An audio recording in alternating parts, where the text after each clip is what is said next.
Hi, folks. Welcome to another episode of Film Study. This is Ken McKusick. Tonight, we extend our expectation series. We're talking about two players who might play a prominent role on the Ravens, Roquan Smith and Dayton Wade, a top of the practice squad guy who seems to have a lot of trouble getting his first chance to play in the NFL. Joining me to talk about those guys is Childs Walker. Childs, how you doing?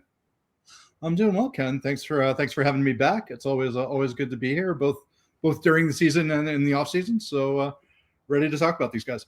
Yeah, great talking football. Really appreciate you making the time for us, Childs. And let's start with the undercard on this. And I Dayton Wade, a guy who has UDFA in 2024, played at Ole Miss for 2 years, a smaller guy at 5'9", 175. I think he's been kind of a camp darling, but maybe that's me projecting Dayton Wade on other people. And other people thought he was a better player. I thought his preseason play last year in particular was terrific. And I think what we've seen in OTAs so far this year has been really pretty damn good too. No, I don't think you're projecting. I think that's correct. I mean, he did generate some excitement, certainly in the preseason last year. And I think not just in the preseason. I mean, he to me is a guy who has always flashed enough in practice that you don't ignore him. You don't just sort of write him off and say, well, he's never gonna do anything. I mean, he doesn't have ideal size to be an outside downfield receiver in the NFL, but he does seem to consistently get open downfield and make play. Well, consistently, that might be overstating, but he does it enough that he catches people's eyes. And I mean, he does have a fan base out there in the hardcore Ravens online world. There you go. Yeah, I think he tracks the ball well. I think he's got some skills that are really nice. In fact, this is a really disappointing kind of a position for Wade to be in, but I think in a lot of ways he's like a version of LaJohntay Wester. A guy who basically is a smaller player, a lot of ability to go find the football, who seems to find it better than a lot of defensive backs when it's in the air and not quite on target. We saw LaJohntay Wester had that great catch in the opener, forgetting who they beat in that opener for Colorado did, where he tracked back to a poorly thrown ball for Shadur and caught it. We've seen Wade do that a couple of times. He had two really spectacular catches a couple of days ago in practice. One of them was like Dave Casper going over, not figuring out what shoulder he was going to go over, and then kind of slips to the ground and catches it. He has a lot of flash moments, and you look at him, he's got the gadget capability that you seem to like to bring into an offense that really utilizes misdirection as much as the Ravens do. Yeah, I mean, I think you nailed it. I mean, the problem is that if he were to establish some sort of role with the Ravens, it would probably have to involve significant work as a returner, right? I mean, he would have to be a special teams contributor, and they seem to keep going for other guys to put above him in the pecking order there, right? I mean, whatever they've seen from him as a returner, they don't seem to want him to be a top option there. And I mean, you said LaJohntay Wester. I mean, they obviously drafted him hoping that he's going to be the punt returner. I mean, at least that's how it feels. And they rolled multiple guys through that spot last year. So that certainly tells you that they don't feel like he's the guy who's going to seize that role. And without him seizing that role, it's hard to see a lot of avenues for him to get on the field. Yeah, well, I completely agree. And it's very disappointing because, neither you nor I don't have regular season credentials, but you do, and you only get to be there for 30 minutes at the beginning of practice. And it's something where, you're not seeing everything the coaches are in terms of why Dayton Wade is not a guy you'd want to go to ahead of Sims or Miller or Kirkwood or who's the other guy? Deontay Johnson. I mean, all these guys they bring in. So it's frustrating. By the way, the 30 minutes of the start of practice, does that ever, I mean, oftentimes special teams is included during that portion during camp. Is the order of things the same, or is it a lot of individual drills that they do during that time? Usually we get a good glimpse of special teams on Friday.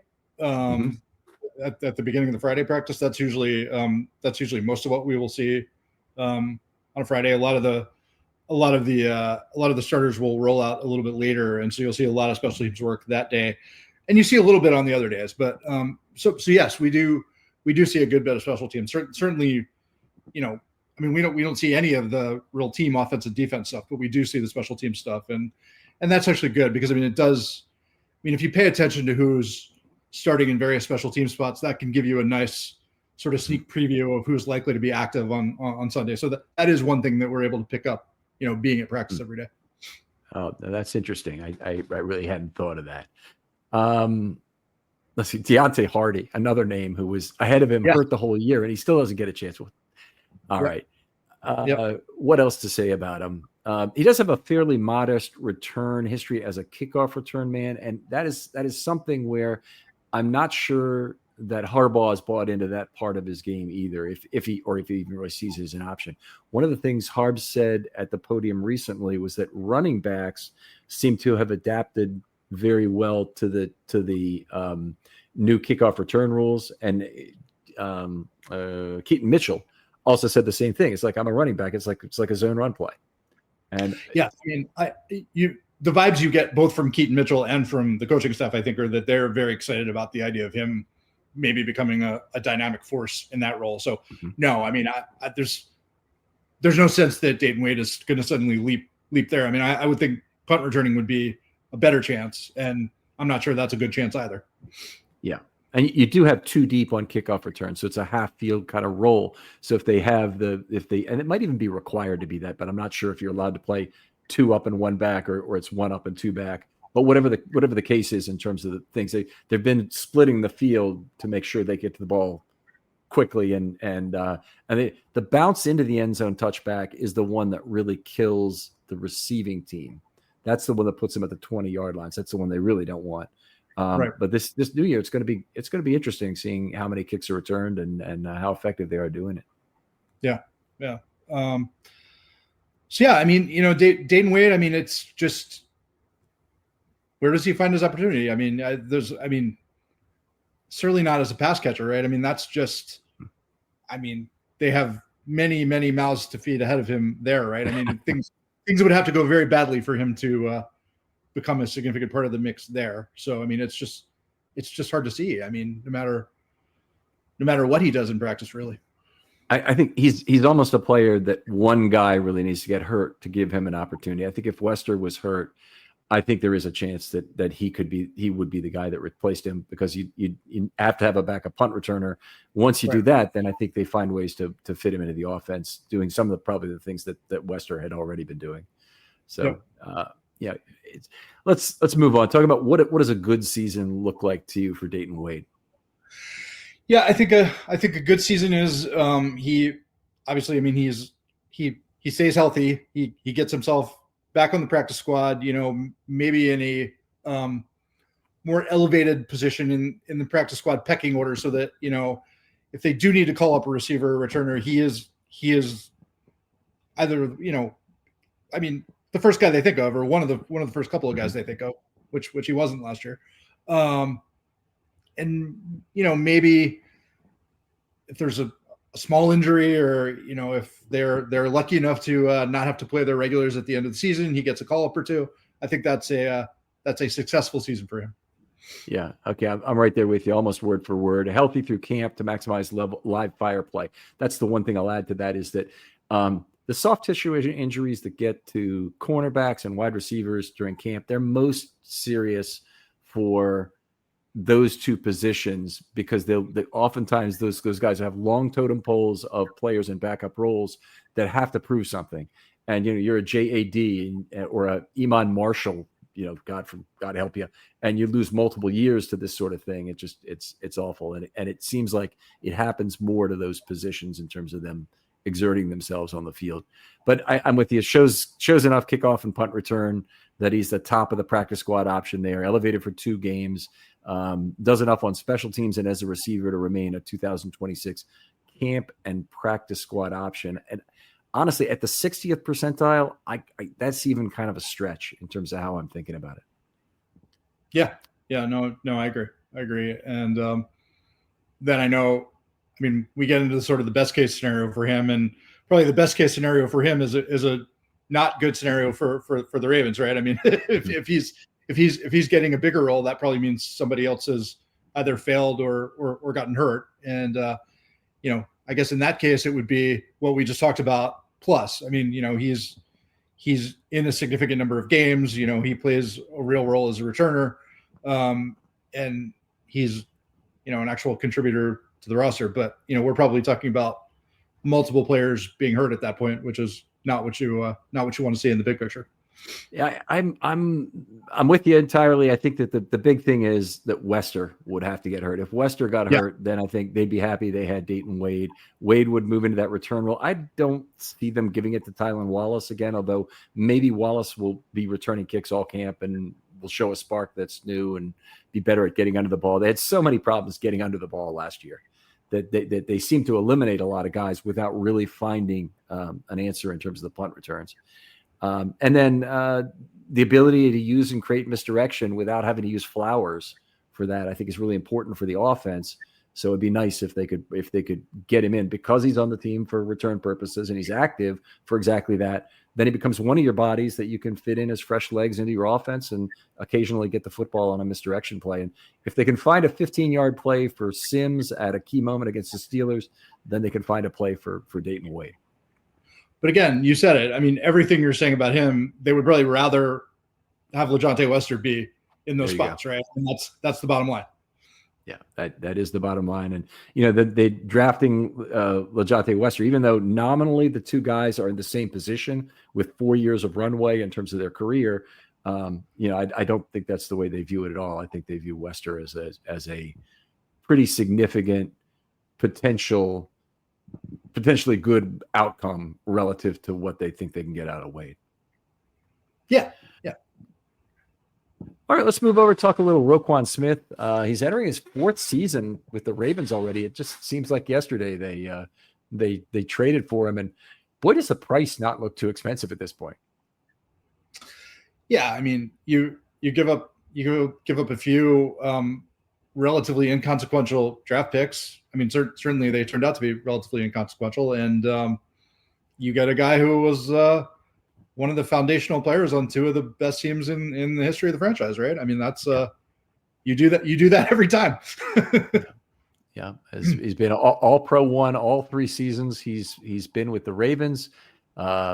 He just ended up being a much better player than he'd been with the Bears in his time with the Ravens. He is.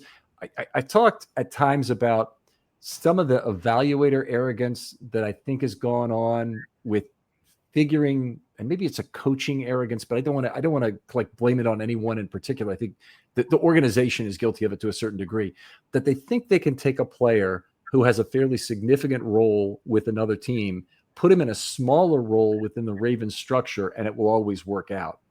And I think the key, prime example of that not working out is Eddie Jackson last year.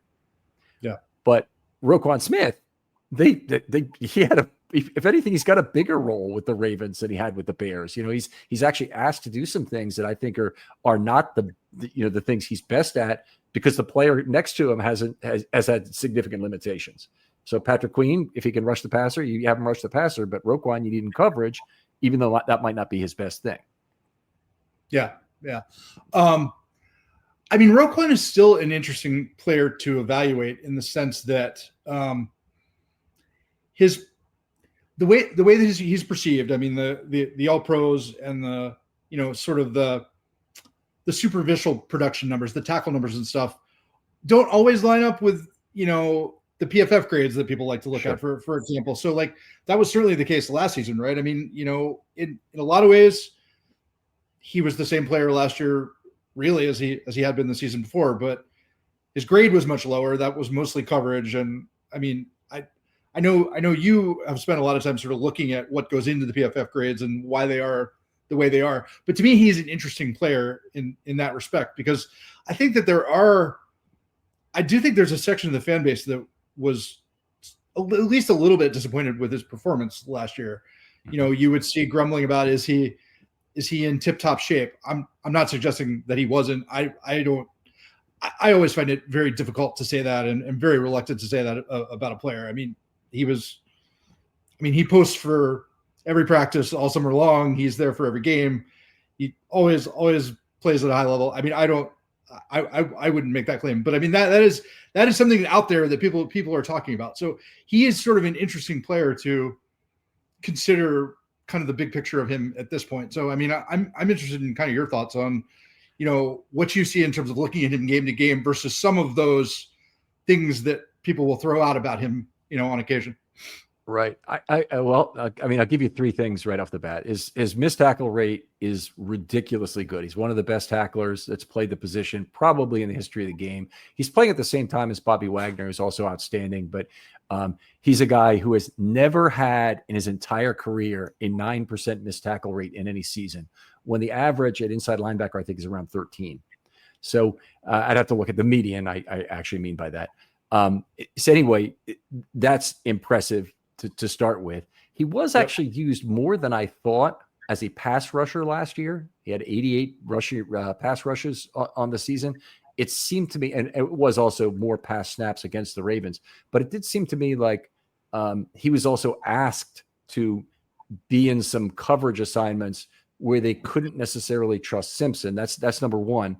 But number two is that the safety help behind him is terrible. And that makes particularly on PFF, that makes an inside linebacker look really bad, because most of the most of the targets between level 2 and 3 go to the underneath defender.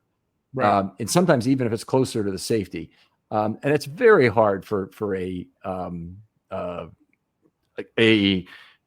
inside linebacker to do anything but drag that route and try and make it look like a hard throw for the quarterback. But if the safety behind him is nowhere near in position, it still looks like easy money to them. Looks like low hanging fruit. So it's really hard for for an inside linebacker to look good if the safety behind him is not good. Yeah, and I do think he got blamed and downgraded for their broader defensive struggles through. Yeah, whatever it was, the first half or first 2/3 of last season. And I guess it's fair to at least ask the question, if the defense is struggling overall, how much of the blame for that do you apportion to their best couple of players, especially a guy who's considered to be sort of the fulcrum of the defense beyond just what he does individually as a player. I mean, he's one of the chief communicators. He's one of the chief role models. He's the guy that everybody looks to. So, I mean, if the whole thing isn't working, certainly some fans will blame him. And then we can talk about, how fair is that, or how fair is that not? And I mean, I certainly think that was, he was thrown into that discussion last year, whether you think that the tape supports that notion or not. Well, let me ask you a question from your experience with Roquan, because you've spent a lot more time with him, just either at the podium or in person interviewing him. The question I would have is this: is he a great leader by example primarily, or is he a particularly vocal leader specifically? And in the case of the vocal leadership, I'm really asking, not is he a Preacher Ray type leader where he gets people fired up before the game? Because I'd hope he could do that. I'd hope that would be part of his personality. But if it wasn't, and somebody else is good, I'd hope he could seed it. But what I want to know is, intellectually, if you're breaking down tape with Roquan Smith, and he may not be in the same room as Eddie Jackson or Marcus Williams in terms of doing that, but I wonder if do you get the sense that he'd be someone who would go to those two guys and tell them, hey, look, guys, we're breaking down on the back end, play after play after play. We got to watch some film together, or whatever.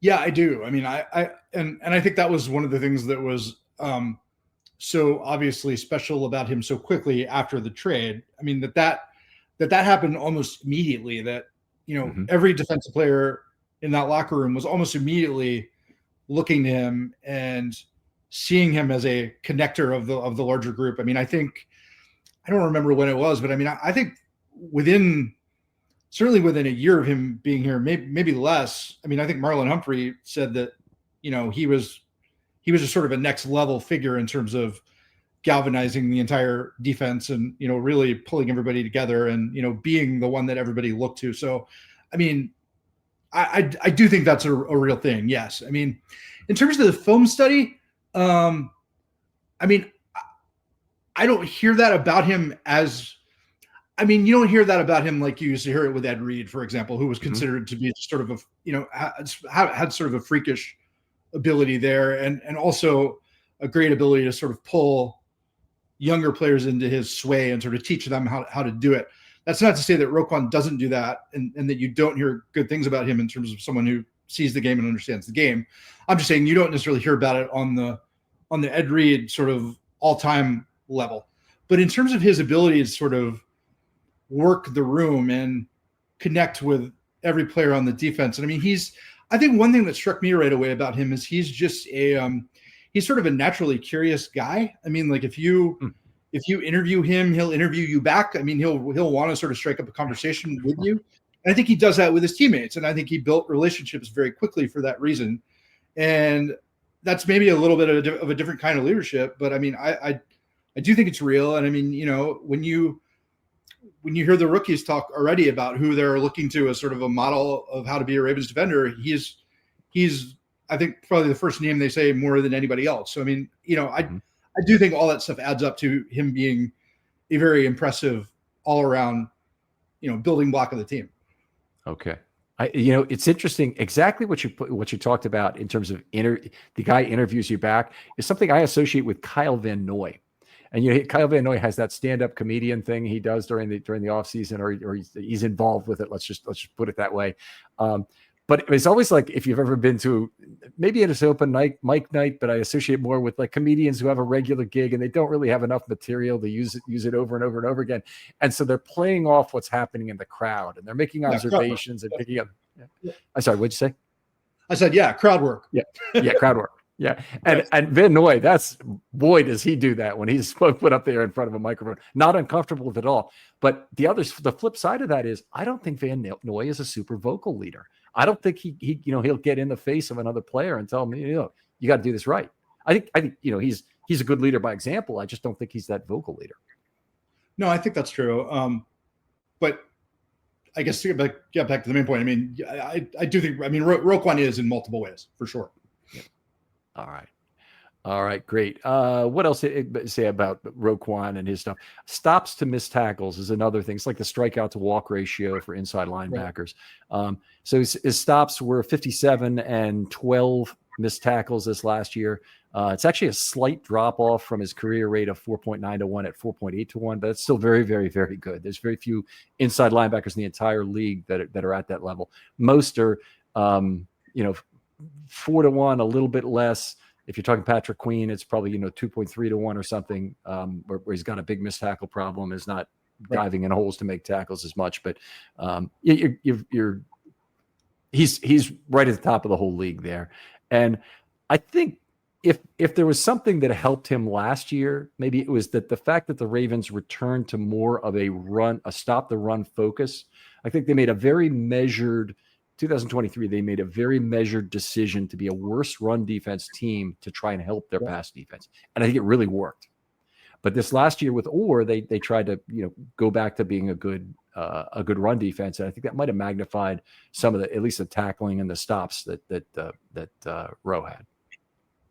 Does it bother you at all that he doesn't make more plays behind the line of scrimmage, that he doesn't create more turnovers? Those sort of flashy plays that, again, maybe the more casual person watching says they're paying their middle linebacker $20 million a year. That's a lot of money at that position. Why isn't he making game transforming plays? I don't necessarily look at that position that way or expect that of that position, but I'm curious how you look at that. Yeah. So I think you got to look at Roquan as he's the glue that holds the defense together in a lot of ways. He makes a lot of other players better. And he's the second level version of what Travis Jones is to the Ravens pass rush. Travis Jones to the Ravens pass rush, he's the heart and soul of it.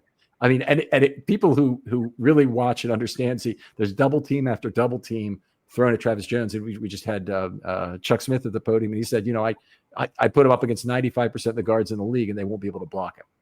Right. They have to double team him. That creates these beautiful one-on-one opportunities for three different guys. It's exactly what you want. And Roquan, he's because he does a lot of things well, including coverage, He's a guy who can take on that responsibility when nobody else is good at it at the second level, and he can he can be the lead guy as he was for Patrick Queen, in terms of he makes it easy for Queen to read his movements, to read the flow of the play, and understand where his gap responsibility is. I think that's something he's done very well, and his stops are still very good. So plays behind the line of scrimmage, I'm not too concerned about tackles for loss specifically. The stops is defensive wins. So that's pretty important to me. Yeah. All right. So right now, I mean, I guess one of the big questions for the Ravens is, who's the Mike backup right now? If anything happened to Roquan, is it Buchanan? Is it maybe Simpson? He's a little bit bigger this year. I mean, I guess it would be Simpson, but I mean, it's a real question, right? I mean, it's you're not gonna put the rookie in that spot, right? Like that doesn't make sense. I don't think. I don't know. I mean, they're pretty thin at that position, and I mean that's where people that aren't necessarily thought of as significant losses, like a Chris Board and a Malik Harrison.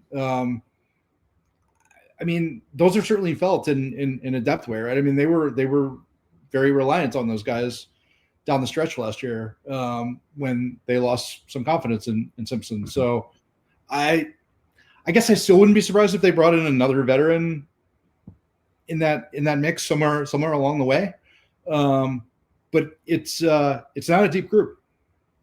No, it's not, and they rely very heavily on that group for special teams. So there's probably some additional injury risk you bear at those positions. But Malik Harrison and Chris Board were like 800 special team snaps between the two of them last year, and they were still playing a lot of defense as well. So I do think the Steelers overpaid. I'm always happy when that happens for Malik Harrison. But I was also, a twinge of regret that Chris Board was lost. I thought that he was a player that they probably would have been well served to try and keep a Raven. It obviously didn't work out. Yeah, I was a little surprised by that, actually. Yeah. One of the things with Roquan is, even in these OTAs, he seems to be there every day. He might have missed one. I'm trying to remember if he missed a practice during this whole set, but I mean, he seems to really want to be here. Yeah, he hasn't. I mean, I haven't been to all of them. He hasn't missed any of the ones that I've been at. I think you've been to probably a few more than me, but I don't. I mean, that is a defining trait of him. I mean, he doesn't. He obviously he seems to love football. He seems to want to be there every time he can be there, and that's been the case since he got here. And that's, during the season, it is extremely rare to see him miss a practice, even when he's hurt. I mean, he was playing. He was very banged up at the end of the 23 season, and still very rarely would you see him not taking full reps in a practice. I mean, he's the work ethic in terms of being there for football stuff is impeccable, I think. Yeah. I was interested to hear John Harbaugh really went out of his way today to talk about how Tavius Robinson had this is actually yesterday. We're talking on Thursday, so it was at Wednesday's OTA. So he was talking about Tavius Robinson, and he said it was one of these things where Harbaugh is being intentionally poetic about the player, which is it's a thing he falls into once in a while. Chuck Clark, remember, he's brilliant, bold, and brief or something he said, but he said Tavius Robinson never missed a practice, never missed a meeting, never missed a weight session or something. That wasn't it, but it was something else. And then never missed a meal at the end of that. And he's only saying that so you'll remember the other things. It's really obvious what he's trying to do there. But but Tavius is I love that when a player says, I've never missed a practice, and damn it, it's not going to happen for the first time today.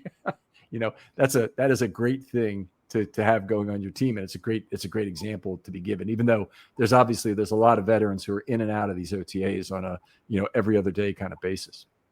Right. And no one would blame Roquan Smith if he took a week of OTAs off, or if he was missing one practice a week. I mean, it's a standard that he holds himself to. And I mean, it's like, I guess some people could say it's hokey that he runs onto the practice field, before, at the beginning of every practice during the season. But I mean, that's a way of him sort of reaffirming that love and that commitment, right? I mean, that's sort of his outward way to symbolize that. And I mean, it's obvious that it does mean a great deal to him. And that's part of why he's become the figure that he has in just 2.5 years. Yeah. That's something that every player has their own way of showing it. But I really love the way that Suggs would drive onto the field. Well, okay, that wasn't that important to me. He's still, I guess it was Bisciotti's cart at the time that he would jump into. He and Brandon Williams would crash it into water jugs or tackling dummies. Yeah, that was that was more of a comedy. That was more of a comedy routine. You'll back me up on this, but Suggs clearly loved practice. Really, really loved the competitive practices where they were scoring it.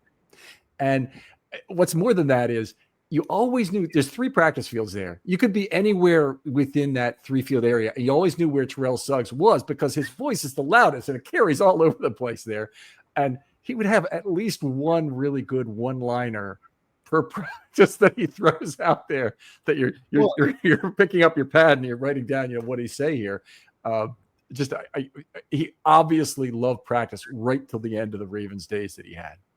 Well, and he loved to talk smack with the quarterbacks during practice. Yeah. I mean, he tortured poor Matt Schaub. I remember Matt Schaub was consistently throwing interceptions and pick sixes in practice, and Suggs wouldn't let him hear the end of it. Roquan hasn't taken on that mantle, but he's a daily presence in his own way. One last thing we'll talk about before we get to a good and a great season is this. Roquan is actually coming up to a fairly pivotal year in his contract because next year there is a significant savings in cap for cutting him. And I think it's about 11 million and then maybe 20 million is my recollection, but I need to look this up to make sure I'm right. I think do you think that he's at any danger after 25? I agree with you that it's a pivot point. It's a time when, is he in danger? I mean, that gets back to what we were talking about earlier. I mean, they don't really have a pipeline at that position. Maybe those 2 younger players develop this year and we have a different feeling about that in 6 months. But right now they don't have anybody who would be in a position to step in and do half of what Roquan does. So, I mean, the idea of him being gone next year right now seems inconceivable because, this team is still going to be trying to win a Super Bowl next year, is still going to have a decked out roster next year, and you don't want a hole in the middle of the defense. So in that sense, it's hard to imagine. On the other hand, it is absolutely a pivot point economically where you would think you're either talking extension or you're starting to think about what comes after him, even if that's not in 26. I mean, certainly in 27, it starts to become a bigger factor. I mean, he's a little bit older, although, I mean, we've seen the best players at that position certainly retain their effectiveness into their 30s. I mean, we saw it with Ray here. I mean, we're seeing it with various guys around the league now. So it's not like, I mean, Roquan could be a very effective player for 5 or 6 more years. I mean, I don't think that's, straining credulity at all.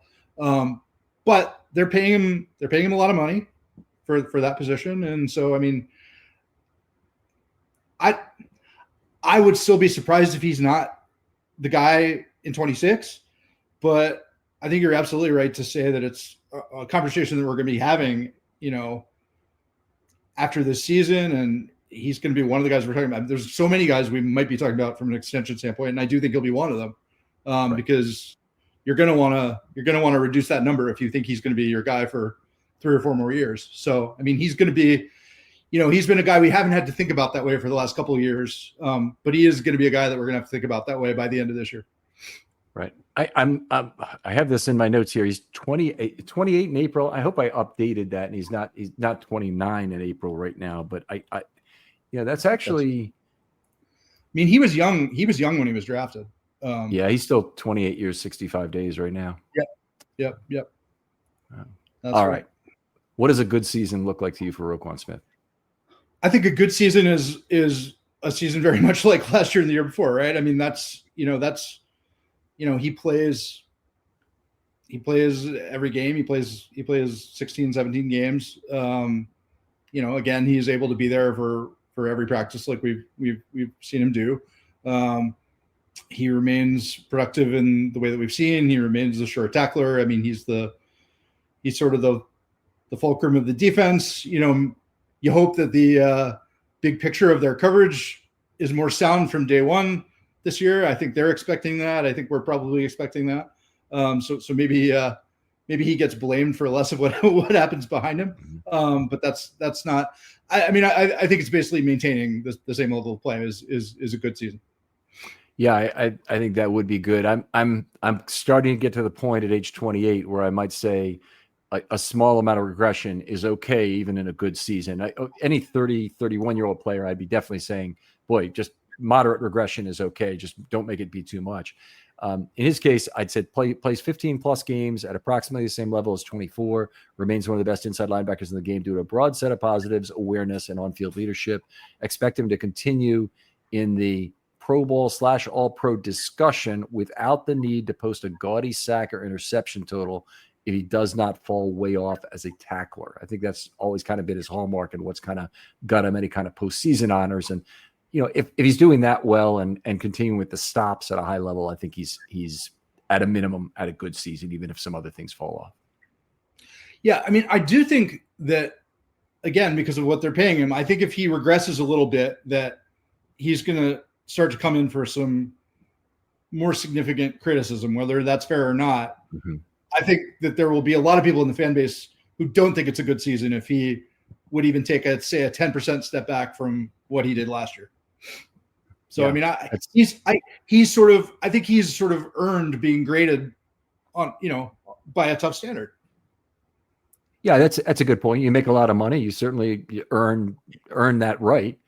He's certainly playing on the biggest stage. I think he carries himself extremely well for that.